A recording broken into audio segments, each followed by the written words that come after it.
자, 여러분들 이제 쿼리에 대한 내용입니다. 처음 단순 조회 질의 첫 번째 쿼리의 개념부터 우리가 좀 볼게요. 쿼리 그러니까 질의라고 하는 건데요. 여러 데이터를 분석을 해서 필요한 정보를 찾아 폼이나 보고서의 형태로 보여주는 것을 의미를 하는데요. 어, 이 질의라고 하는 것, 그러니까 쿼리라고 하는 것은 테이블이나 다른 질의를 대상으로 해서 자료를 검색, 추가, 삭제, 갱신하는 도구를 말하는 겁니다. 이 질의는 테이블이나 또 다른 질의를 이용해서 우리가 이제 만들게 된다라는 거고요. 쿼리의 종류 세 가지가 있는데 이 세 가지가 어떤 건지 가볍게 표해 있는 내용을 보시고, 자, 중요한 것은 이 SQL 문이 이제 시작이 되는데요. 일단 select 문, 그 다음에 where절, 그 다음에 group by, order by절 이렇게 세 가지에 대한 구문을 우리가 이해를 좀 해야 됩니다. 이제 select 문이라고 하는 것은 언제 우리가 사용한다라는 건데요. 여기서 중요한 것은 그 두 개 이상의 테이블에서 테이블이 사용될 때는 테이블 이름과 필드 이름을 점으로 구분한다라는 거, 그리고 셀렉트문 다음에 필드 이름을 입력할 때 필드 이름에 공백이 포함된 경우에는 대괄호로 묶어준다라는 내용 기억을 하시면서 이 구문을 여러분들이 숙지를 해야 됩니다. 셀렉트문 구문이 이렇게 되는구나 해서 보기를 좀 볼게요. 셀렉트 이름 부서 from 사원이라고 하는 거 아주 단순한 거죠. from 다음에가 테이블 이름이니까 사원 테이블에서 이름 필드와 부서 필드를 검색한다, 이렇게 이해를 하시면 됩니다. 그 다음에 셀렉트 사원 부서, 그 다음에 간부 연봉, 그 다음에 from 사원 간부 이렇게 돼 있어요. 자, 이 구문은 from 다음에가 테이블이니까 사원 테이블에서 요 사원 테이블에서 부서 필드를 검색하고, 사원 테이블에서 부서 필드를 검색하고, 여기 사원 동일한 거죠. 그 다음에 간부 테이블에서는 연봉 필드를 검색한다 라는 내용. 자, 그 다음에 셀렉트 사원, 그 다음에 여기는 별표가 들어갔어요. 그 다음에 간부 다음에 또 별표가 들어갔고요. 그 다음에 from 사원 간부 이렇게 돼 있습니다. 자, 별표가 들어간다는 얘기는 여기 나와 있죠. 모든 필드를 조회할 때 필드 이름 대신에 별표를 사용한다. 그러니까 모든 필드예요. 사원과 간부 테이블에서 모든 필드를 검색을 해라, 이런 의미로 우리가 볼 수가 있고요. 그 다음에 웨어절이라고 있는데요. 이 웨어절은 여러 필드 중에서 특정 조건에 만족하는 레코드를 검색할 때 사용한다 라는 거. 조건의 문자열을 지정할 때는 작은 따옴표나 큰 따옴표로 묶어야 한다 해가지고 구문이 있죠. 이 구문을 여러분들이 꼭 숙지를 하시고, 자, 이 내용을 우리가 이제 무슨 의미인지를 알면 돼요. 지금 from 다음에 테이블 이름이 나오니까 요게 이제 from 다음에 있는 요게 테이블 이름이잖아요. 그래서 사원 테이블에서 부서가 기술부인 사원의 이름을 검색한다 라는 거고요. 얘는 간부 테이블에서 호봉이 7 이상인 간부의 이름을 검색해라, 이런 의미죠. 그 다음에 이제 오더바이절이라는 게 있어요. 쿼리 결과로 검색된 레코드를 특정 필드를 기준으로 정렬할 때 이제 사용을 하는 거거든요. 정렬하면 여러분들 오름차순, 내림차순이 있죠. ASC는 오름차순을 나타내고요. DESC는 내림차순을 의미합니다. 물론 기본값은 오름차순이에요.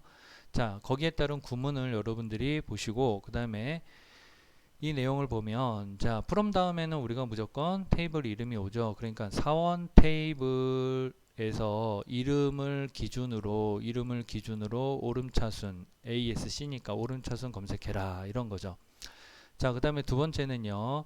간부 테이블에서 연봉을 기준으로 DSC 내림차순 검색해라, 이런 의미고요. 그 다음에 얘는 간부 테이블에서 호봉이 5 이상이죠. 5 이상인 간부들의 여기 연봉을 기준으로 오름차순 검색해라, ASC가 있으니까. 자, 그리고 요거는 사원 테이블에서 나이가 28 이상인 사원들의 이 나이를 기준으로 DSC가 뭐라고요? 내림차순이잖아요. 내림차순 검색해라, 이런 의미입니다. 자, 그리고 이제 수식과 함수인데요. 수식은 연산자들을 여러분들이 이해를 하시면 되고, 이 연산자들은 엑셀과 공통이라 뭐 어려운 부분은 없습니다. 가볍게 내용을 읽어보시고, 저기 논리 비교 연산자에서 이 like 요 연산자의 내용, 그 다음에 is 연산자의 내용, 요 연산자가 어떤 의미인지 그것만 여러분들이 좀 주의 있게 봐주시면 될 것 같고요. 그 다음에 날짜하고 시간 함수가 있는데, 날짜하고 시간 함수도 이 함수 부분은 엑셀하고 의미 자체는 비슷하니까 쉽게 이해가 되실 수 있는 부분이라고 생각을 하고요. 문자열 함수가 좀 확 다릅니다. 엑셀 함수하고는 확 다르기 때문에 우리가 문자열 함수를 좀 주의 깊게 보셔야 되거든요. 그래서 이 문자열 함수에는 이 네 종류만 여러분들이 좀 기억을 하시되, 이 각각의 기능들, 이게 무슨 기능을 하는지 함수의 기능을 여러분들이 꼭 기억을 해 두시고, 그리고 이제 기타 문자열 함수는 엑셀하고 이제 중복되는 그런 내용이고요. 그 다음에 이제 그 선택 함수가 또 있죠. if, choose, 그 다음에 switch, 이렇게 해서 선택 함수 3개에 대한 내용, 기능 여러분들이 꼭 숙지를 하시고, 자, 나머지는 함수가 어떤 걸 의미하는지 그 함수에 대한 기본적인 의미만 여러분들이 좀 기억을 해 두시면 되겠습니다. 자, 그 다음에 데이터베이스에 특수 연산이 있는데요. 그 특수 연산도 각각의 그 기능을 우리가 알아야 됩니다. 첫 번째로 in 연산자가 있어요. 리스트에 있는 값이 포함되었는지를 확인하기 위해 사용하는 그 연산자인데요. 오화 연산을 여러분들이 기억을 하시면 돼요. in 연산자에서는. 그리고 하위 쿼리를 이용하며 리스트에 있지 않은 레코드도 검색이 가능하다라는 거. 자, 그 다음에 요거 특이사항, 웨어절에 사용되는 셀렉트문으로 오더바이저를 사용할 수는 없다. 요걸 좀 기억을 해 두십시오. 자, 그리고 해당 구문이 우리가 앞에서 구문을 배웠잖아요. 그 구문의 끝에 연산자, 특수 연산자가 들어가면 어떻게 바뀌는지 그 내용을 여러분들이 이해를 하셔야 돼요. 그래서 구문을 보시고 그 다음에 이 각 내용을 좀 한번 풀어볼게요. 지금 이 내용은 뭔가요? from 다음에는 무조건 테이블 이름이 오니까 간부 테이블에서 호봉이 8이거나 9이거나 10인, 그러니까 8, 9, 10 이렇게 썼잖아요. in이라고 하는 것은 제가 아까 5와 연산을 수행한 것과 같다 그랬잖아요. 그러니까 각각 8이거나 9이거나 10이거나 이렇게 5화로 여러분들이 해석을 하시면 돼요. 그 간부들의 이름, 부서, 연봉, 호봉을 검색해라, 이런 의미죠. 그 다음에 두 번째는 사원 테이블에서 그 다음에 부서가 따로 여기 써놨잖아요. 부서가 영업부인 사원의 이름을 검색해라, 이런 의미죠. 자, 그리고 비트윈 연산자라고 하는 것은요, 사이를 생각하면 돼요.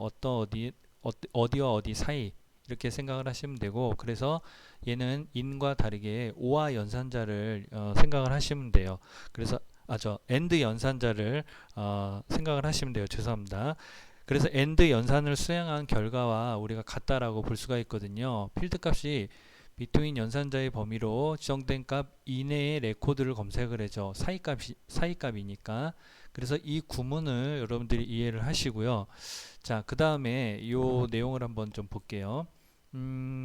간부 테이블에서 호봉이 between이 들어갔어요. 그럼 사이값이라 그랬잖아요. 그리고 and 연산으로 수행한다 라고 했으니까 4에서 9 사이에 간부의 이름, 부서, 호봉 요걸 검색해라, 이런 의미죠.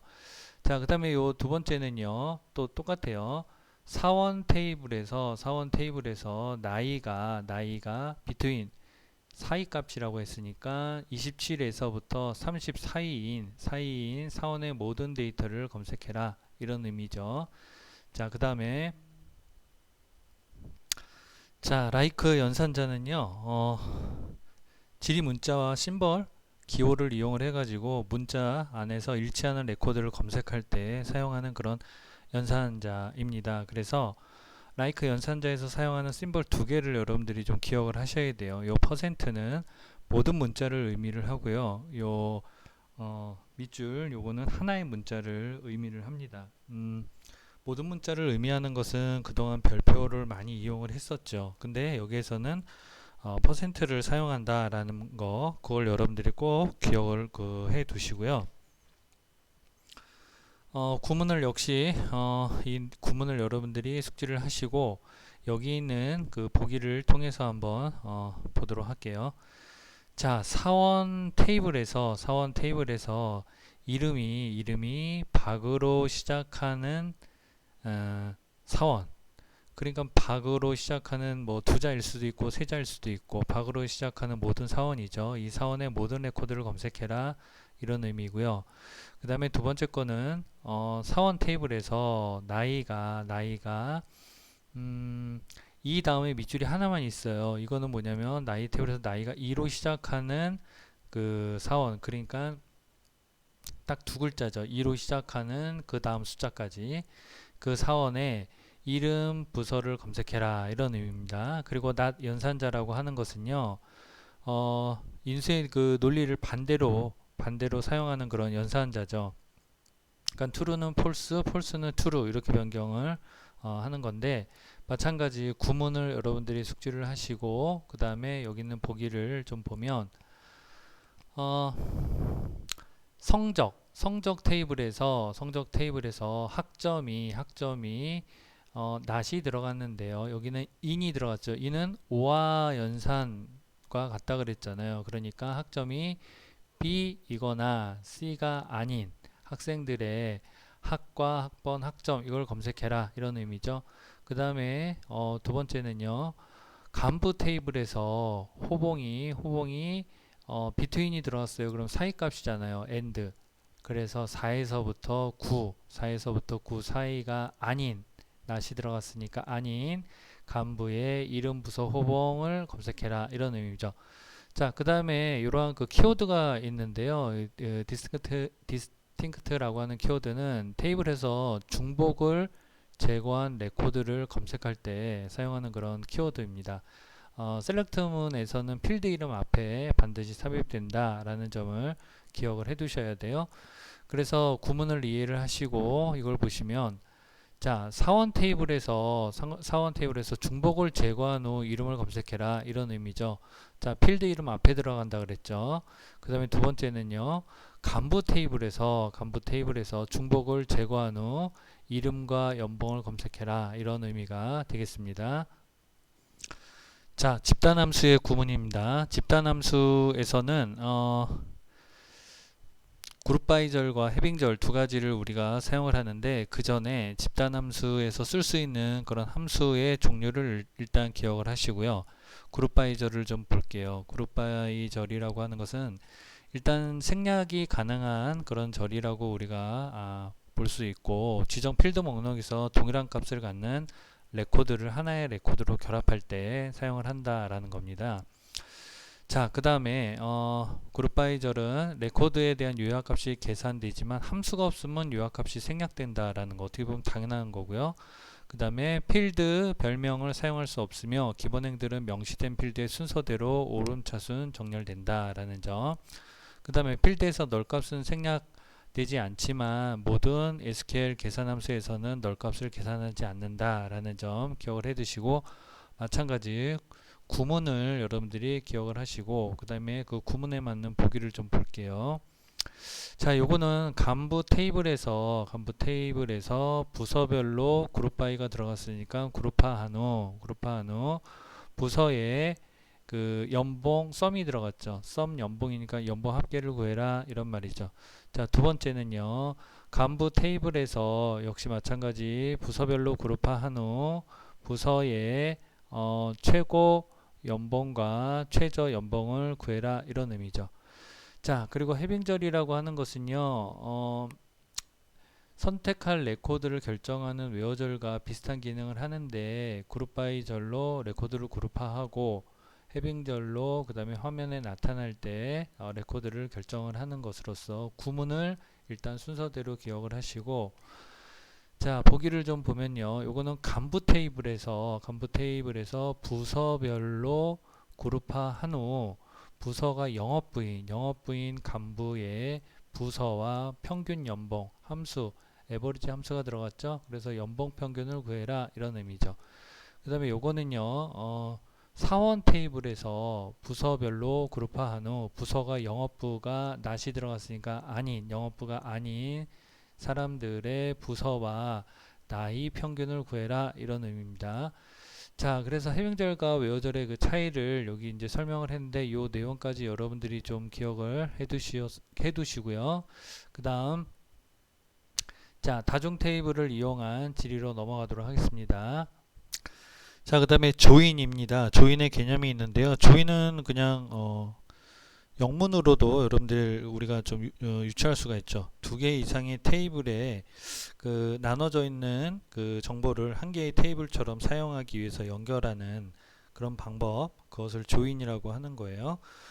정확성을 위해서는 속성 목록 앞에 테이블 이름을 기입하되 조인되는 두 테이블의 필드 수가 동일할 필요는 없다라는 점 기억을 하시고, 조인에 사용되는 기존 필드의 데이터 형식은 동일하거나 호환되어야 한다라는 점, 그리고 조인을 이용하면 정규화를 통해 각 테이블로 분리된 데이터를 통합할 수 있다라는 점 기억을 하시고, 우리가 이제 조인으로 들어가면은 조인 속성 그 대화 상자에 보면요 세 가지의 조인 종류가 있어요. 내부 조인, 그 다음에 왼쪽 조인, 오른쪽 조인이 있거든요. 그래서 내부 조인은 가장 일반적인 형식이다 해서 두 테이블의 그 공통 필드 값이 일치하는 경우 테이블의 레코드를 결합한다 라고 우리가 볼 수가 있어요. 그러니까 관계가 설정된 두 테이블에서 조인된 필드가 일치하는 행만 질의에 포함된다 이런 의미로 보시면 됩니다. 그래서 내부 조인의 구문, 그 다음에 왼쪽 조인이라고 하는 것은 왼쪽 테이블에는 모든 그 레코드를 포함하고요. 오른쪽 테이블에서는 조인된 필드가 그 일치하는 레코드만 질의에 포함된다라는 거 기억을 해두시고, 화살표 방향이 왼쪽에서 오른쪽으로 이동되듯이 표현이 된다라고 보시면 됩니다. 자, 그래서 왼쪽 조인의 구문도 여러분들이 꼭 이해를 하시고, 그 다음에 오른쪽 조인이 있어요. 오른쪽 조인은 오른쪽 테이블에서 모든 레코드를 포함하고 왼쪽 테이블에서는 조인된 필드가 일치하는 레코드만 질의에 포함된다라는 거. 반대로 화살표 방향이 오른쪽에서 왼쪽으로 이동되듯이 표현되는 그런 조인 형식으로서 역시 마찬가지 구문 이해하셔야 됩니다. 그 다음에 카테이전 곱이라는 게 있어요. 이거는 이제 뭐 크로스 조인이라고 하는데요. 그러니까 일반적으로 두 개 이상의 테이블을 조인할 경우 그 조인 조건을 생략하거나 잘못된 조건을 설정할 경우에 우리가 이제 발생하는 그런 내용이거든요. 그래서 이 내용들을 우리가 좀 숙지를 다 하셔야 되고요. 그 다음에 카테이전 곱에 역시 마찬가지 그 구문도 여러분들이 이해를 좀 하셔야 됩니다. 자, 그리고 별명이라는 게 있어요. 이 별명이라고 하는 이 내용, 요 특징을 여러분들이 꼭 기억을 하십시오. 책에 있는 내용만 여러분들이 숙지를 하시면 문제 푸시는 데는 충분히 해결이 될 수 있습니다. 자, 이제 실행 쿼리인데요. 그 실행 쿼리에서는 종류가 네 가지가 있어요. 추가 쿼리, 삭제 쿼리, 업데이트 쿼리, 테이블 작성 쿼리 이렇게 있는데, 마찬가지 각각 쿼리의 특징과 구문을 이해를 하셔야 됩니다. 첫 번째, 추가 쿼리는 두 가지가 있는데요. insert into value가 있고요. insert into select가 있어요. 어느 때 무엇을 사용하느냐? 입력 데이터 양이 적은 경우에 추가 쿼리를 요 value를 이용을 하고요. 그 다음에 입력 데이터 양이 많은 경우에는 insert into select 요것을 사용을 합니다. 그래서 각각의 구문을 여러분들이 또 이해를 하시고 요 내용을 보면, 자, 이름이 요 구문은요 밸류 다음에 이름이 조분이 부서가 이름이 요거랑 이렇게 매치가 되는 거죠. 이름이 조분희, 그 다음에 부서가 기획부, 그 다음에 호봉이 7, 그 다음에 연봉이 2500, 직위가 실장인 사람을 테이블에 추가해라 이런 얘기입니다. 그 다음에 이제 셀렉트는 레코드의 전체 필드를 추가할 경우 필드 이름을 생략할 수 있다라는 점을 좀 기억을 해두시고 구문 이해하시고, 그 다음에 이 내용을 보면 부서가 기술부인 사원의 이름, 나이, 부서, 검색한 후 사원 테이블에 추가해라 라는 내용입니다. 삭제 쿼리는 지우는 거잖아요. 그죠? 그러나 작업 취소는 불가능합니다. 하나 이상의 테이블에서 원하는 레코드 그룹을 찾아서 삭제할 수 있다라는 거. 그 다음에 그 웨어문을 생략하는 경우에는 해당 테이블 내의 모든 데이터가 삭제된다는 점 기억을 해 두십시오. 마찬가지 구문, 그 다음에 이 내용을 보면 사원 테이블에서 나이가 28 이상인 사원을 삭제해라 이런 의미죠. 그죠? 그 다음에 이제 업데이트 쿼리가 있어요. 업데이트 쿼리는 하나 이상의 테이블에서 레코드 그룹을 전체적으로 업데이트, 변경할 때 사용하는 그런 쿼리이고요. 특정 조건을 지정을 해서 조건에 해당되는 레코드나 필드만 선택적으로 변경할 수 있다라는 거. 역시 구문, 그 다음에 이 내용을 숙지를 하셔야 됩니다. 자, 그리고 이제 기타 쿼리의 종류가 있어요. 크로스탭 쿼리, 맥에번스 쿼리, 통합 쿼리, 그 다음에 데이터 정의 쿼리가 있는데, 여기서 가장 중요한 것은 크로스탭 쿼리입니다. 크로스탭 쿼리가 가장 출제가 많이 되는데요. 크로스탭 쿼리는요, 테이블의 특정 필드의 그 요약값이라고 하면은 이제 뭐 합계, 개수, 평균 이런 걸 말하는데, 이런 요약값을 표시하고 그 값들을 그룹별로, 한 집합은 데이터 시트의 왼쪽 행에, 또 한 집합은 데이터 시트의 위쪽 열에 나열한다 라는 내용을 좀 기억을 해 두시고, 행과 열 방향의 표 형태로 숫자 데이터 집계를 구하는 그런 겁니다. 그래서 그 스프레드시트에 보면 여러분들 그 엑셀의 피벗 테이블 있잖아요. 그 피벗 테이블과 좀 비슷하다라고 우리가 좀 볼 수가 있겠죠. 그리고 그룹한 데이터에 대해 레코드 개수, 합계 평균, 최대값, 최소값, 분산, 표준 편차 뭐 이런 것들을 계산할 수 있다라는 것을 기억을 좀 해두십시오. 그 다음에 이제 그 매개변수 쿼리도 마찬가지 우리 책에 있는 그 특징을 기억을 하시되, 매개변수 쿼리는 실행할 때 레코드 검색 조건이나 필드에 그 삽입할 값 같은 그런 정보를 매개변수 그 대화 상자로 입력을 받아서 질의에 사용을 하는 거예요. 그래서 항상 매개변수 값 입력을 하는 그런 대화 상자가 나타난다라는 거 기억을 좀 해두시고요. 그 다음에 통합 쿼리가 있어요. 통합 쿼리는 성격이 유사한 두 개 이상의 테이블이나 그 쿼리 내용을 하나로 합쳐가지고 하나의 테이블로 만들기 위한 그런 질이다 이렇게 보시면 되고, 같은 레코드는 한 번만 기록이 된다라는 점 기억을 하시고, 역시 구문, 그 다음에 구문에 대한 보기 이해를 하셔야 됩니다. 데이터 정의 쿼리에서는 그 구분이 네 가지로 되어 있는데 네 가지의 특징을 좀 기억을 하시고, 그 다음에 이제 또 하위 쿼리라는 게 있어요. 하위 쿼리는 선택 쿼리나 실행 쿼리 안에서 다른 쿼리를 밑으로 하위 포함하는 그런 쿼리인데, 중간 결과값을 우리가 구할 수가 있습니다. 그리고 셀렉터 문의 그 결과 집합은 기본 쿼리에 대한 조건 검색의 일부가 된다라는 점, 그 다음에 웨어와 그 해빙절에서 식 대신에 하위 쿼리를 사용할 수 있다라는 점, 이렇게 각각의 특징을 여러분들이 좀 기억을 하시고, 하위 쿼리에 사용되는 예약어가 있어요. 그 예약어 4개도 여러분들이 꼭 표에 있는 내용 정도만 암기를 해 두시면 되겠습니다. 자, 쿼리에서는 크로스탭 쿼리에 대해서 문제를 하나 좀 보고 가도록 하겠습니다. 다음 중 크로스탭 쿼리에 대한 설명을 옳지 않은 것은, 자, 우리 책에 있는 내용을 여러분들이 숙지를 하시게 되면은 그 각각의 특징들을 기억을 하시면 이런 문제는 쉽게 해결할 수가 있죠. 첫 번째, 쿼리 결과를 엑셀 워크시트와 비슷한 표 형태로 표시하는 특수한 형식의 쿼리이다. 그렇죠. 표 왼쪽에 세로로 표시되는 행 머리글과 맨 위에 가로 방향으로 표시되는 열 머리글로 구분하여 데이터를 그룹한다. 그렇죠. 그리고 그룹한 데이터에 대해 레코드 개수, 합계, 평균 등을 계산할 수 있다. 계산할 수 있는 그 식이 있었죠. 네, 그래서 그것도 기억을 하시면 되고, 열 머리글로 사용될 필드는 여러 개를 지정할 수 있지만 행 머리글로 사용할 필드는 하나만 지정할 수 있다. 이게 잘못됐네요. 크로스탭 쿼리에서는 열 머리글에 그 한 개의 필드를 설정을 할 수가 있고요. 행 머리글에는 여러 개의 필드를 설정할 수 있다는 거 여러분들이 기억을 해 두시면 쉽게 답이 4번이라는 것을 알 수가 있겠습니다.